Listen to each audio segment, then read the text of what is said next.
wonderful room of people, and so I'm glad you all, first, I'm glad you're all here, and second, I'm glad that it seems like you've all enjoyed talking with each other, getting to know some new people, and just being in the community of those who are involved with the Faber Institute. I'm Mary Edmonds. I have the pleasure of working here with Father Rick Gans and Tara Ludwig, who is unable to be here this evening, but is at home recovering from a surgery, and she said she was praying for us, praying us through for the evening, so we're grateful for that. I'm going to turn it over to Father Gans. He's going to lead us into an opening prayer and then introduce us to the Amatera winemaker, who will welcome us into this space.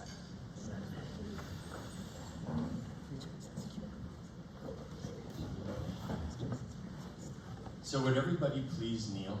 I would love to see if you did it. Heck no. You're in a place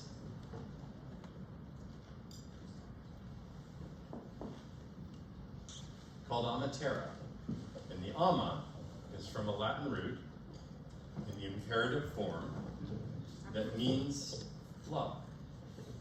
And because it's in the imperative in the present tense, it means always do it. Love unceasingly. It seems a perfect place to be working in a place that has that in its name. And as I look out on you, who represent, at least for me, different pieces of my past and present, it's kind of a vision of heaven. What it will be like when we go through those golden doors and all these people that we've loved, and they actually remember us and notice that we got there. I notice that you got here, and I thank you for coming in tonight to be with us. Let me offer this prayer. This is a prayer that I received from a good friend of mine. It's a Jewish prayer read at Sabbath time. And in times where conflicts cause us to imagine that we don't know how we're going to put things back together, it's sometimes good to try to pick prayers that are cared about by people other than we, and to try to pray them with all the faith we have, as if we can join where a break has happened. It sounds like this. Days pass, and the years vanish, and we walk sightless among miracles. Lord, fill our eyes with seeing and our minds with knowing. Let there be moments when your presence, like lightning, illumines the darkness in which we walk. Help us to see, whenever we gaze, that the bush burns unconsumed.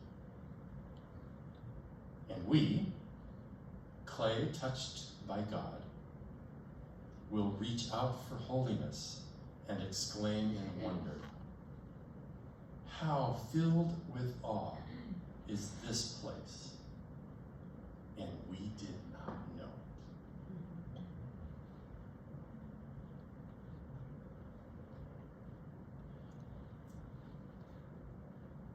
If that seems a good prayer and you wouldn't offer any edits, please say amen. Amen. Thank you. You never know with people. Anyway, the master winemaker of this place is Matt, and Matt is standing in the back there. And he's actually hidden at his side is his wife. They're both master winemakers, but he is the master winemaker here at Amatera. And I've asked him if he would come forward and welcome you into the space. Now, come on up there.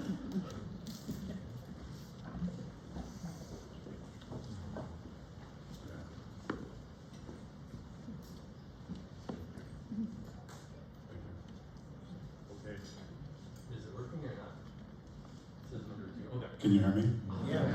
There, right? Were you not hearing me? Clearly.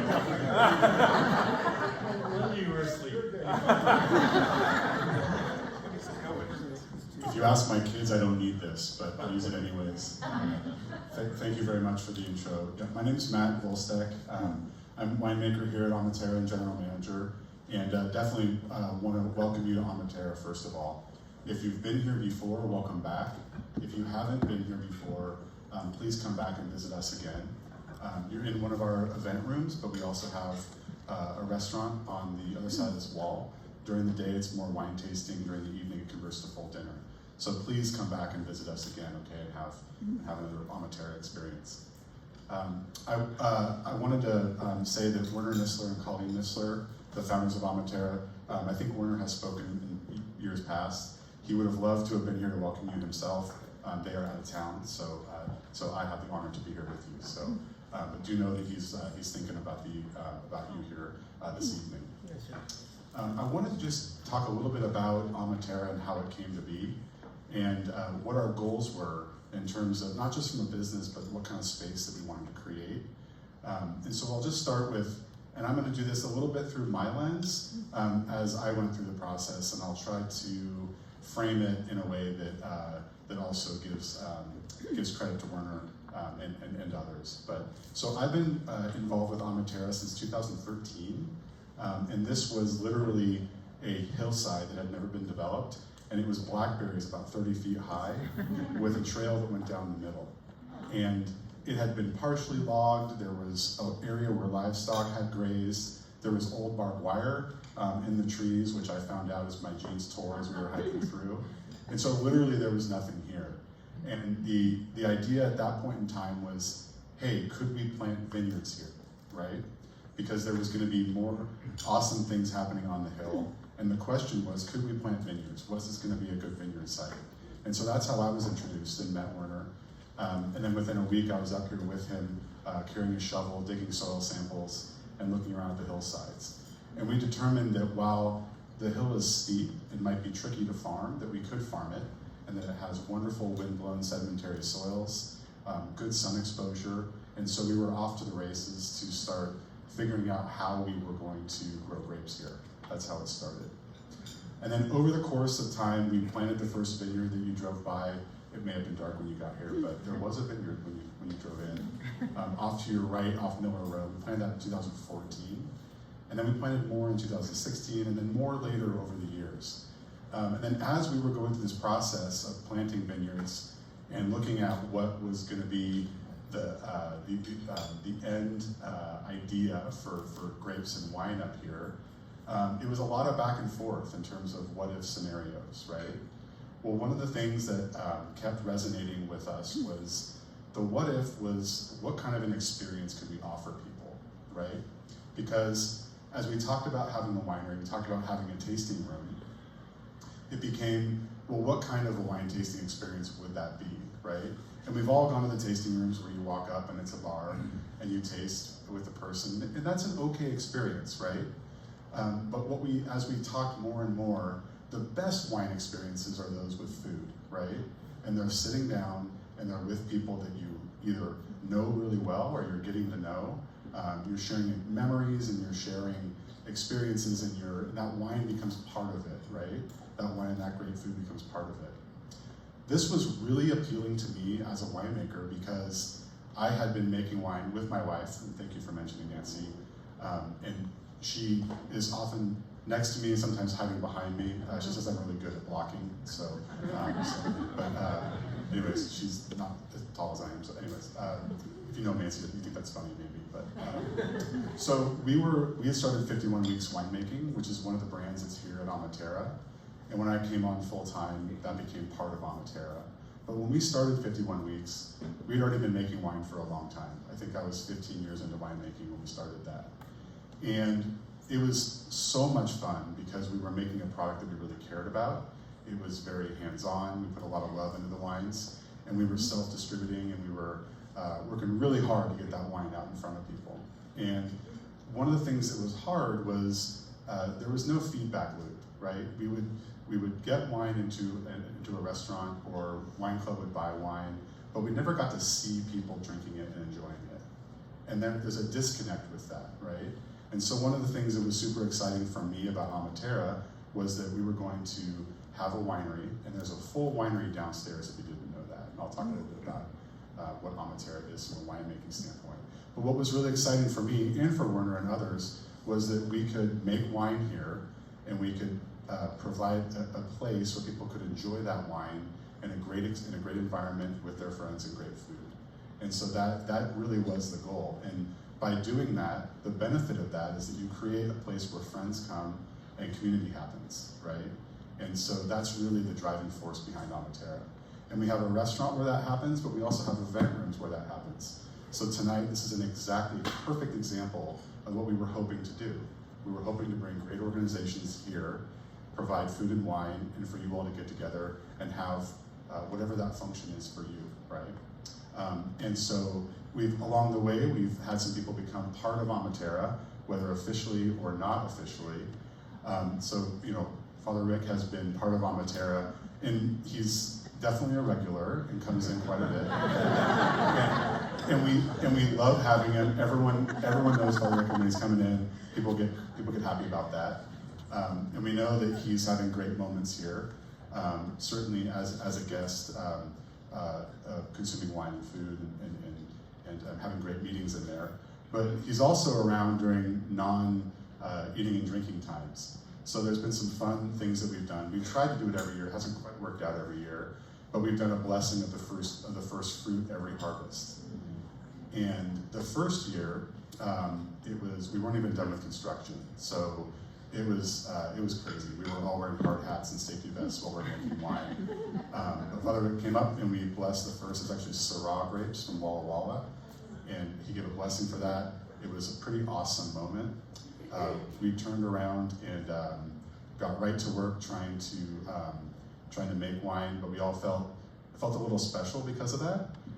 The one thing that he couldn't prevent was my dog jumping into the water feature and shaking off on all the ownership groups. So that's just the way it happens.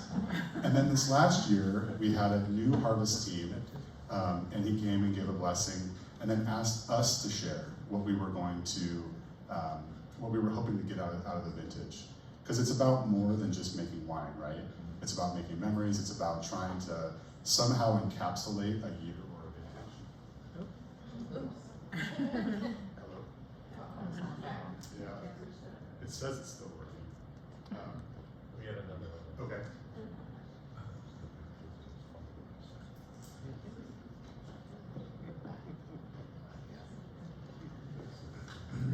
Is this one working? Yeah, that is. Okay, cool. So this was a new harvest team, right? And a lot of us knew each other, but we were just getting to know each other as a team. And the opportunity to hear Father Rick become part of our production community downstairs and give us some words and then ask us to share brought the whole group closer together. And so this idea of community is something that we're trying to make sure is part of the whole team here. I think you'll find that as you meet more of our team. So that's a little bit about community and kind of the longer term goals and what we're doing here. If you haven't been here, I'll just tell you a little bit about what we're doing. So we are a winery that has a tasting experience and restaurant as well as events. The downstairs is a full-blown purpose-built gravity flow winery, and I will not bore you with all the reasons why that's neat from a winemaking standpoint, but trust me, it is. Where we make all of the wine that we serve here. So we do offer some wines on our Friends of Amatera guest list, but for the most part, all of the wine that you will have here is made here on site, and there's something about having something in a maker space that makes it something special. So that's all downstairs, and it's enjoyed up here. So if you have an opportunity to come back when it's sunny, there is another area downstairs on the terrace where you can enjoy wine, as well as the decks. And we just invite you back to come and have a glass of wine or come in for dinner or just be part of Amatera, okay? So welcome and thank you for having me. Thank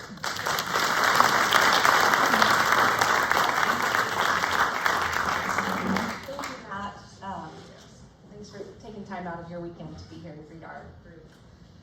I just wanted to start by recognizing a few people in this room who are very important and vital to the work of the Institute, helping those of us who work here full time actually be able to do our work, and that is our board of directors, most of who are here tonight. So I just wanted to recognize Richard Hook, who's our board president, and Jenny Hewlett, and Miriam Chesbro, who is our newest board member. She's out back, I think, grabbing something. And Shannon Mayer. Yes, and two board members who couldn't be here tonight, Tom Doyle and Dan Millay. And I would also like to recognize our former board members, most of who are here, and these are the founding board members who really helped get Faber Institute going and then transitioned off and handed it to this newer group of board members. And that would be Greg Specht, who is our founding chair, and Lynn Andrews, and Janine Malkovich, somewhere back this way, and Bruce Bolton, along with Pietro Ferrari, who isn't here this evening. But those people, they are very good friends of ours. They've been super supportive and given talents and time in all sorts of ways. A couple other people to notice are our wonderful accountant in the back, Laura. She is a friend, and she's been with us for a couple years, just helping us keep the financials going, because what do you know, that's not Rick, Tara, or my best skill set. So she has been a wonderful help. And then I also wanted to recognize Greta, our friend Greta Jarvis over here, who many of you know through the Fellows program or just different connections. She was willing to play harp again for us and has also just been a great friend and connection over the years. So I also mentioned Tara Ludwig earlier this evening, who is here with us in spirit, but she kind of makes up what we call the trifecta of the Faber Institute with Father Gans, Tara, and I. So I wanted to bring Father Gans up to say a few words and also give you a bit of an experience of what it is we do at the Faber Institute, what we're all about. And so he'll come on up and we'll continue on. Thank you, Mary.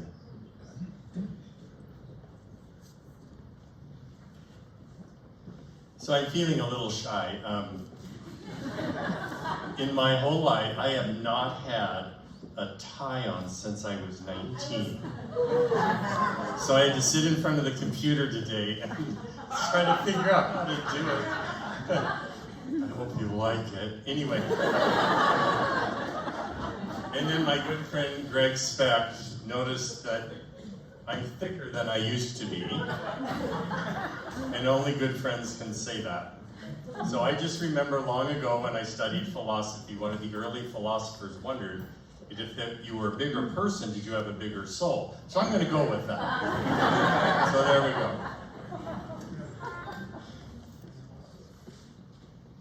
One of the things when I see you sitting here, it's something that I've just been doing recently, is I am struck by the impact of a calamitous world in which we have all these mechanisms that magnify the calamity and can cause us to lose our focus and our attention on where love irresistibly is at work and where God unconquerably, very skilled at what he does, moves in the world.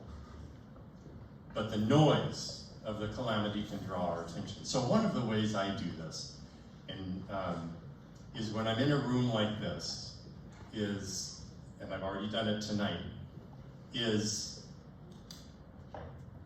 I brought Vladimir Putin. And I literally mean it.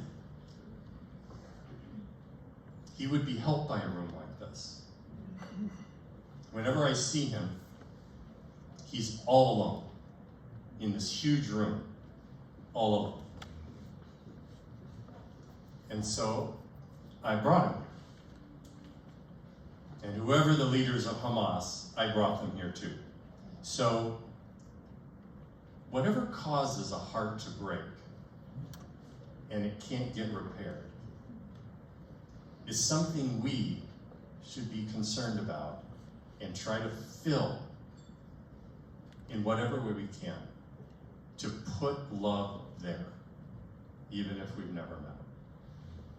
So, you're all welcome in this room tonight. I'd love those people to be influenced by you.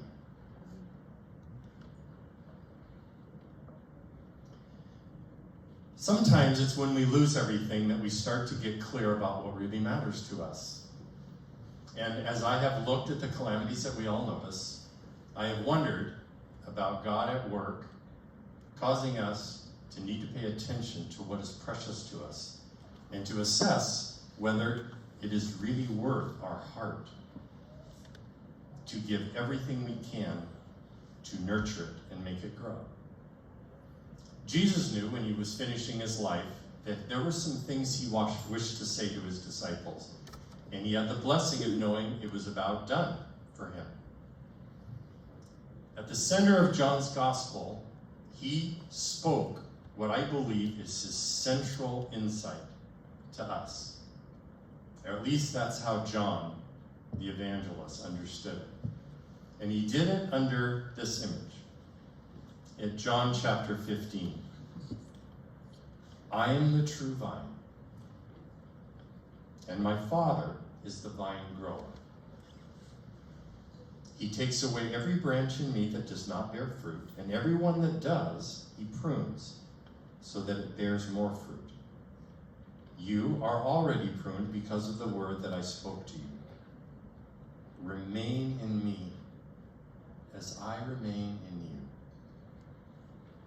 Just as a branch cannot bear fruit on its own unless it remains on the vine, so neither can you unless you remain in me.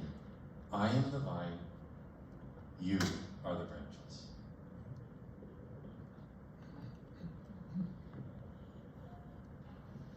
The part of this that catches my attention is neither the vine nor the branches. But my total attention, for some reason, goes right to that point where they join.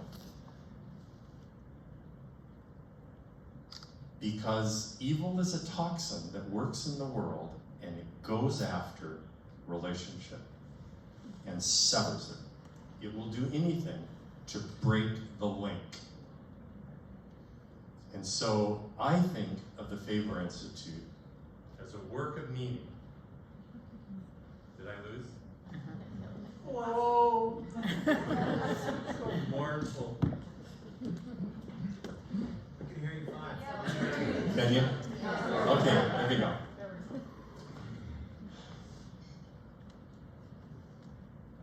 The Faber Institute works at the connection, exactly where God and humans connect. That is what we do. And we do it describing ourselves in these kinds of ways. The Faber Institute is committed to the awakening of souls. In an age when the existence of the soul and its particular capacities and formidable powers is being overlooked.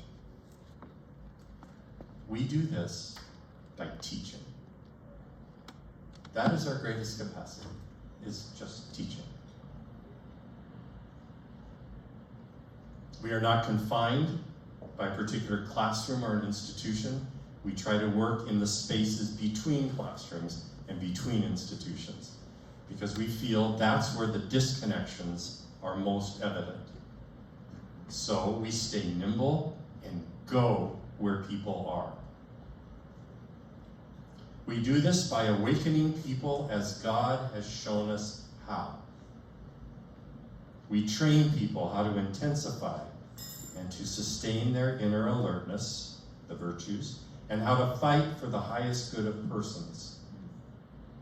All of us who find and develop our lives within the natural world and the human world, society and culture. We do this by training people to become quicker to recognize and to distinguish, that's the discernment, the false selves from the true selves, persuading them to choose and to trust the long-tested and true paths to becoming fully alive, so that they joyfully accept their responsibilities for the common good of all, becoming fully human after the pattern of Jesus Christ. And we do this because we love doing it. It is a joy to help people find their deepest strength. And you help us do it.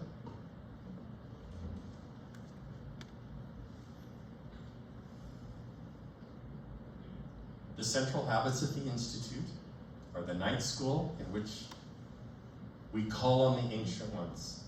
I go deep into the tradition, and I pull out profound people from the past and intensely study it and distill it and try to make their deepest thoughts available to those who come. Because we have such strength in these great ones of our past, who as soon as we lay claim to the thoughts they give, they become present to us. And we gather around us such a powerful set of witnesses to teach us and show us the way. We do it through spiritual direction, in which the point in spiritual direction is not to fix people, but to be able to listen closely to a person. What is God actually doing with you? Not as it's supposed to be. How is God actually working with you?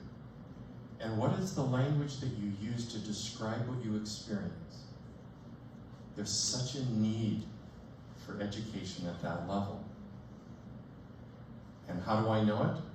Because people in some of their deepest experiences of God will preface telling me about it by saying, I had this weird experience. I said, don't ever use that word. Don't ever. That's astonishing what God has done for you. We do it through works of imagination, through the Faber sessions, enriching people's imagination, because it's our assessment that the main problem in our culture right now is not a lack of intellect. It's damage to our imaginations. And intellect needs images to work with. And if the images are distorted or damaged or filled with terror and disappointment and hopelessness, the intellect will become sick because it only has those images to work with. So we seek through literature and music and song lyrics, paintings, poetry, whatever it is, to enrich the imagination, to set the intellect free, to be healthy and sharp and accurate.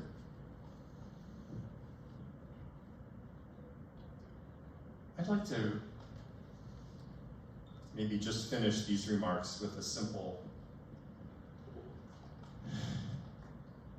coincidence.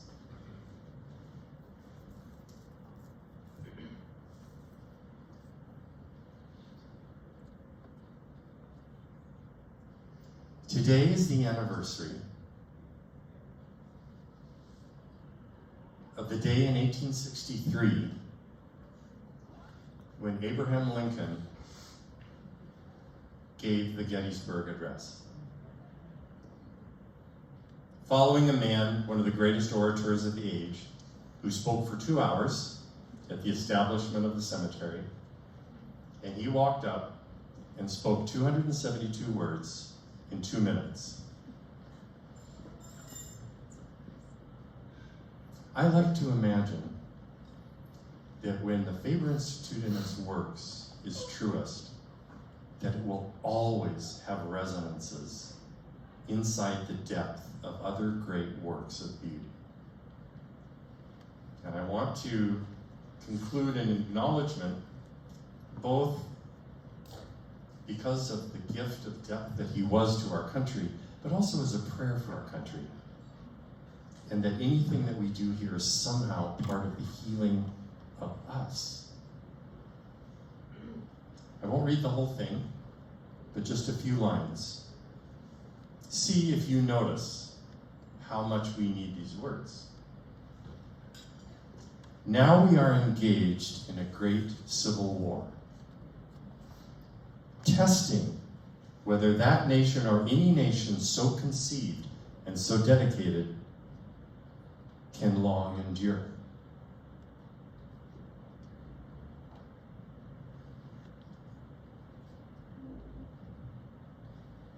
But in a larger sense, we cannot dedicate, we cannot consecrate, we cannot hallow this ground. The brave men living and dead who struggled here have consecrated it far above our poor power to add or detract. I think of the saints who've gone before us, these beautiful, profound spirits. The world will little note nor long remember what we say here, but it can never forget what they did here. It is for us, the living, rather, to be dedicated here to the unfinished work which they who fought here have thus far so nobly advanced. It is rather for us to be here dedicated to the great task remaining before us, that from these honored dead we take increased devotion to that cause for which they gave their last full measure of devotion, that we here highly resolved that those dead shall not have died in vain.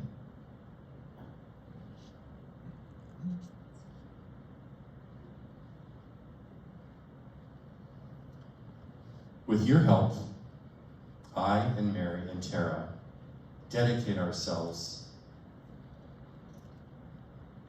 to the great ones of our past, and through teaching to try to make them available to the broadest possible kinds of people. And because, and with your help, we are able to speak many languages and communicate across many different kinds of groups. I'm so grateful that you have helped us do this. Thank you.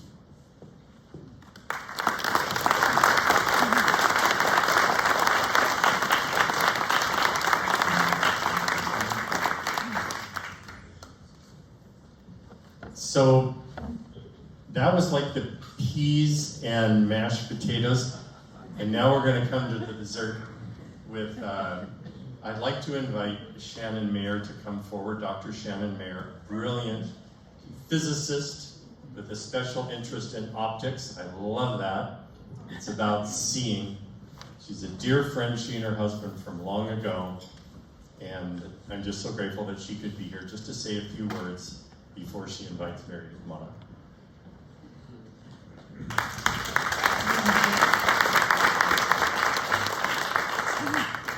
So fun to have so many of my favorite old friends in the audience and new people that I've met just tonight. So for years, I drove an apple red pickup truck. I was enamored by its versatility, its utility, its beauty. And by the slightly tough, don't mess with me, I drive a pickup persona that it allowed me to maintain before the love of Christ, expressed through the gift of friends, invited me to lay down the need for that type of shelter. A clever friend of mine once said of the pickup, emptiness is its promise. And who hasn't been happy for the space in a pickup truck to help a friend move, or to haul wood, or to carry kayaks down to the river? Emptiness is its promise. Emptiness, a promise, that's an interesting proposition to consider, particularly in relation to our own lives. We live in a culture of more and busier and bigger and better, and we often don't take the time to think about it's the way in which we fill the empty space that matters.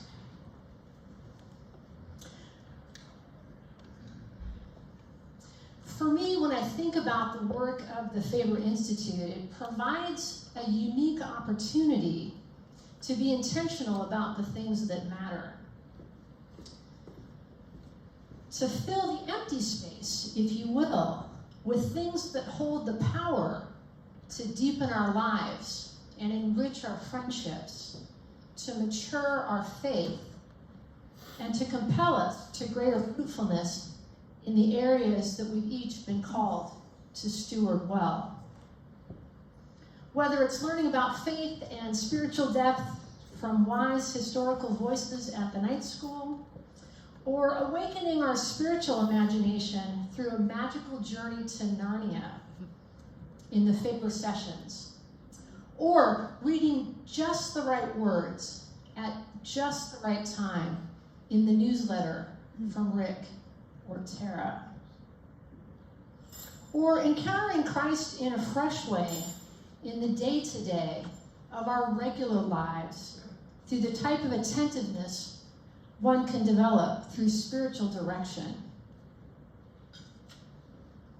An opportunity to engage our minds and our hearts in things that matter, and through the process to grow in maturity and wisdom and spiritual depth. We live in a world that needs grown-ups.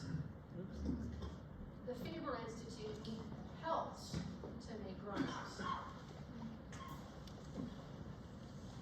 If I talk loudly, can you all hear me?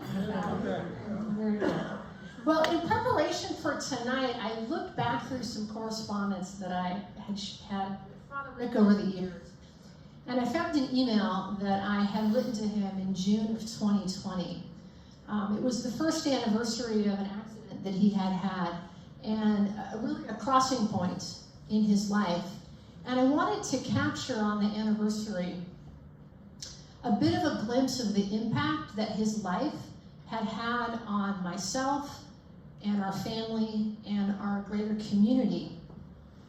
And so I made a list of some of the gifts that I had received in the decade or so that I had known him. And I thought I would share a few with you tonight. For some of you who've known Rick or the work of the Institute for some time, I hope that you find an echo of your own story in the stories that I share. And for those that are new to the Institute, I hope that what I have to say might pique your curiosity as I try to communicate some of the breadth and depth of what the Institute really excels at. So, here's what I wrote. In thinking about our years of friendship, I'm reminded of many simple gestures of goodness, and here are a few. For the time you stepped through the door of the hospital room, Bible and humor in hand. For all the times you greeted our family as, quote, the noble house of Mayor. For modeling for our daughters a compelling and intellectually rich life of faith. For the many meetups for coffee and spiritual direction where your cheerful banter with the checkout people taught me so much about kindness and the gift of paying careful attention to people.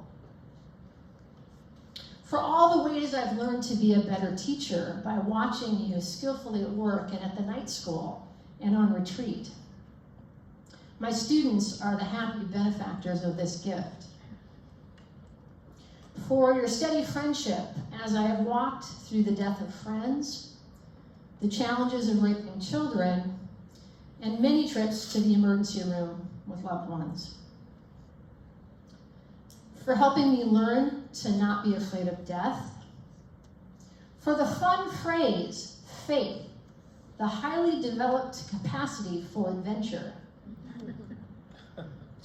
For the gift of time and wisdom and solid presence you shared so many Friday mornings in spiritual formation with our Portland fellows, many of whom are here in the room tonight.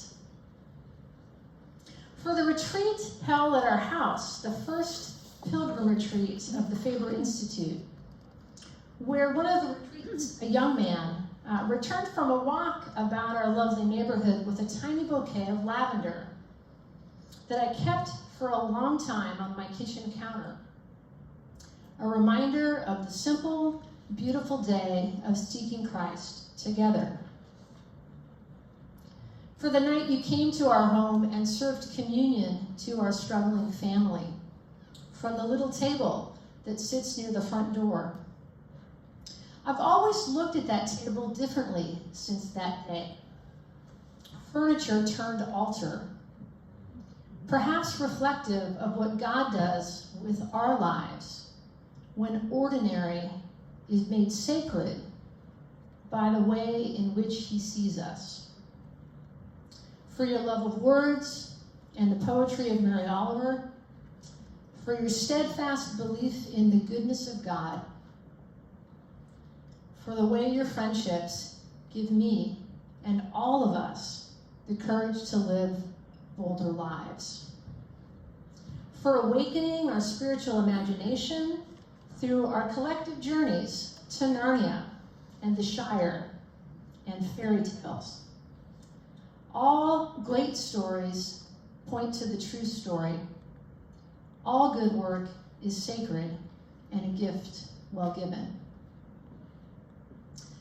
So friends here, whether you're 7 or 70 or beyond, whether you're Catholic or Protestant or spiritually curious or not sure, I invite you to consider the ways in which the Faber Institute, through the gifts that it offers, might provide opportunity to grow in depth and wisdom, friendship, and spiritual maturity.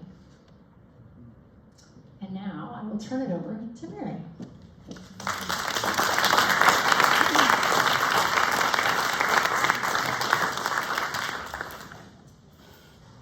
Well, after getting to hear Father Gans speak, and in a way give as an example of what the Faber Institute does, and then getting to hear Shannon speak and talk about the impact that the works have, I have the opportunity to ask for support and for your help in keeping the Faber Institute going for another year. And I don't feel this as a burden, and I didn't draw the short straw. I wanted to do this. I asked if I could do this part because I so believe in the work of the Institute, and especially in the gifts of Father Gans and the gifts of Tara that I get to be a part of. I believe in that, and I want to see it continue on. So the Faber Institute is 100% supported by individuals. Many of you are very generous, ongoing supporters of our work. We do ask those who participate in our regular habits, our night school classes, our Faber sessions, spiritual direction, especially as a one-on-one practice. We ask them to contribute what they're able to, and they do. But so much of the work really is in what Shannon so beautifully said, the hidden works of the Institute. And that is the time spent, the vast amount of energy and preparation that goes into classes, the vast amount of energy that goes into conversations. And we like to call this less seen work of the Institute the art of friendship, the habit of friendship. So we have our visible habits that I mentioned, the night school and the retreats and such. And then the publications that we write, the letters to Peregrinus, the revolving the words, Tara's notes from the wayside, which you're very familiar with. But I really would like to shine a light on those habits that are a bit more hidden.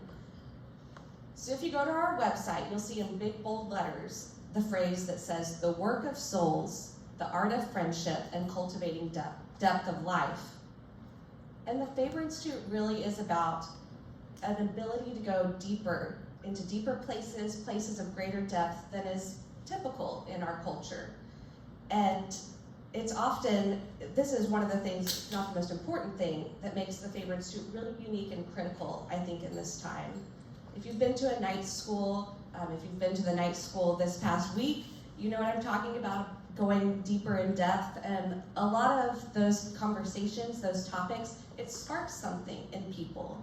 And that continues on with our work through conversations, the work of correspondences, the work of spiritual direction when people come individually and have some questions.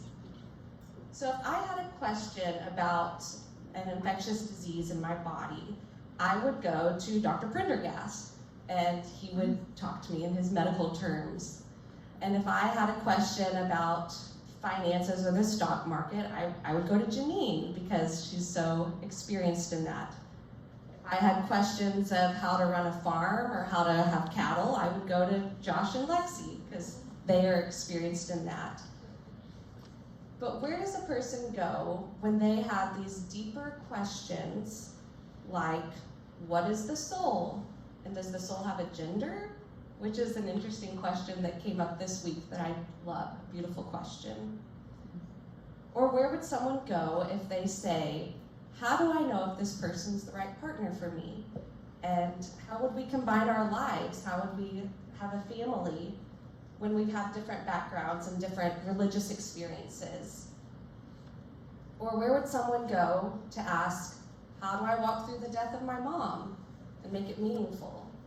Or how do I walk through my own death and do it well? Or why would God take my child from me, an infant from the womb, or a grown adult in the ravages of war?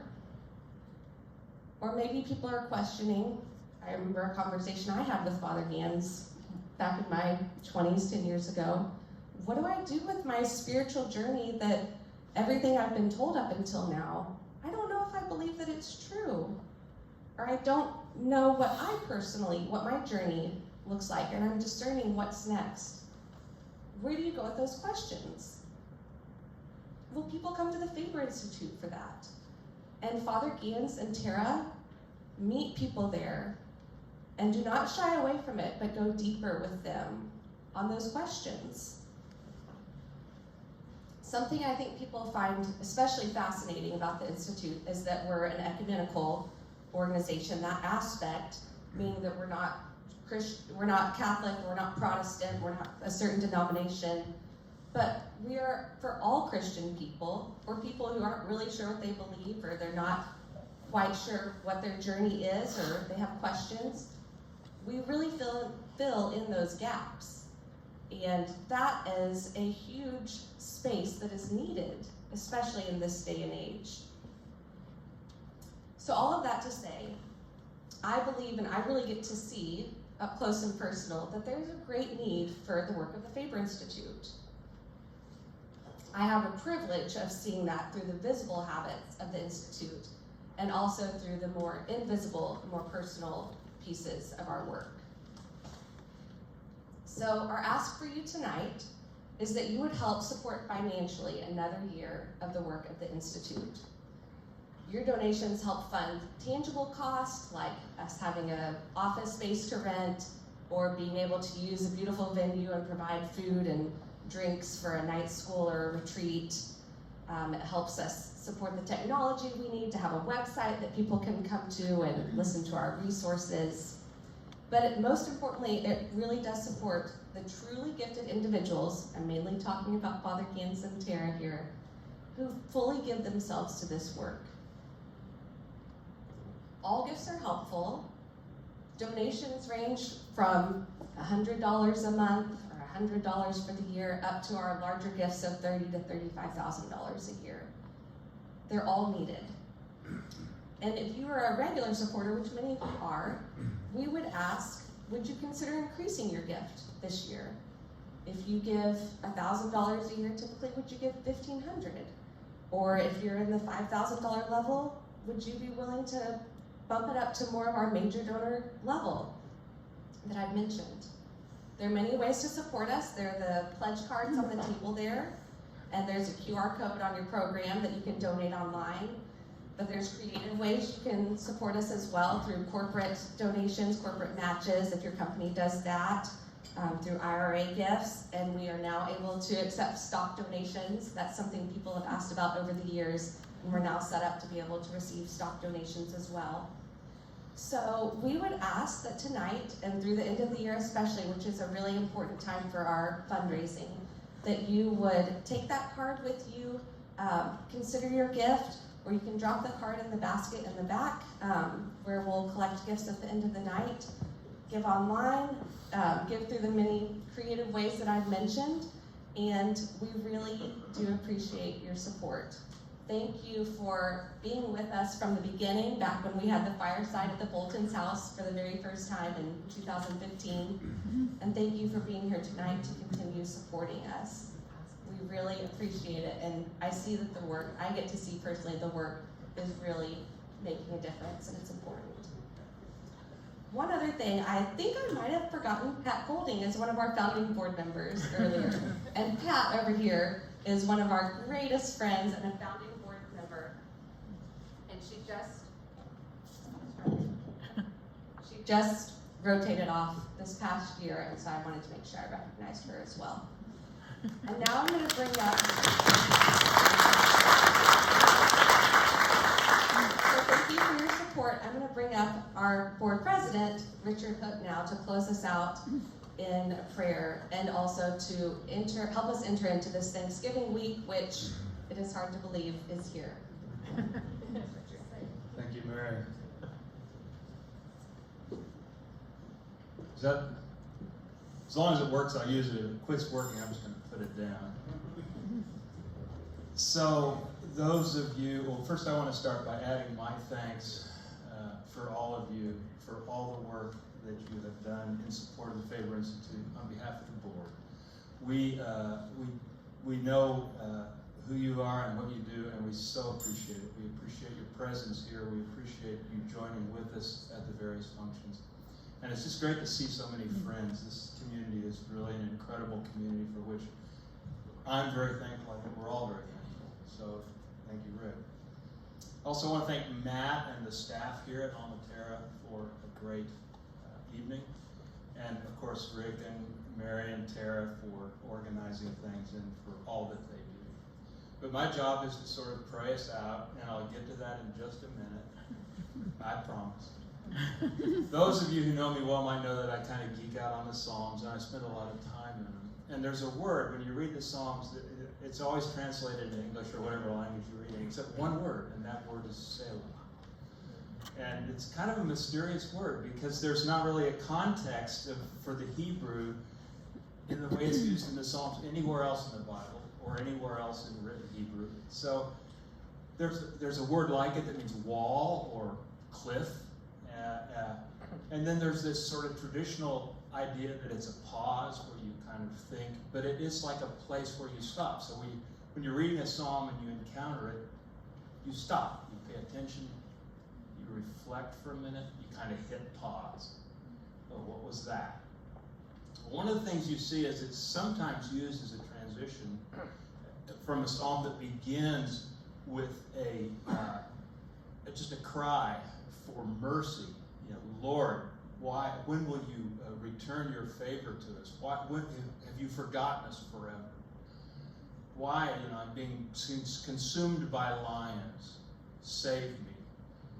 And then there's this Selah, and then it transitions into really a prayer of thanksgiving. But I remember the gifts that you've given us. I will sing, I will praise. So it moves you from asking for things or needing things or crying out to God in sort of a petition into remembering and reflecting, and things deepen all of a sudden. And it can happen just in that word.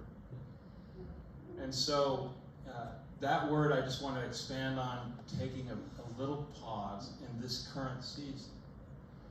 Eugene Peterson tells us that when we're quiet, when we're in solitude, that often solitude deepens into gratitude. Thomas Merton says gratitude is the heart of the Christian faith. It's an important thing. It's the season that we're entering into. And I think it's more available to us when we can hit pause for a minute and reflect and give thanks in our hearts for the good and perfect gifts we've all been given. So I encourage you, as I just hope to practice myself, that we can all in this season, have that practice, that we can remember, that we can count our blessings. And as we gather as families and as we approach the busy, early Christmas season, that we can continue to remember the gifts. And so I will say a quick prayer, and we'll continue with some glasses of wine and some visiting. So join me. Our gracious and heavenly Father, you have given us good and perfect gifts. You've provided us with those things that we can only imagine when we stop and think about them. So give us the discipline to do just that in this season. Give us grateful hearts. Let us keep our eyes on you and bless our families now as we gather for this holiday in the midst of so much uncertainty and turmoil in our world. Lord, just keep us close. And we thank you in Jesus' name. Amen. Amen. Thank you all. So feel free to stay. We're doing pretty good. It's only 7 o'clock. So feel free to stay. Desserts have magically appeared. There's more wine in the back. And like we said, a great part of this evening is just the good people that are here. So enjoy the community and people, and thank you so much for being here.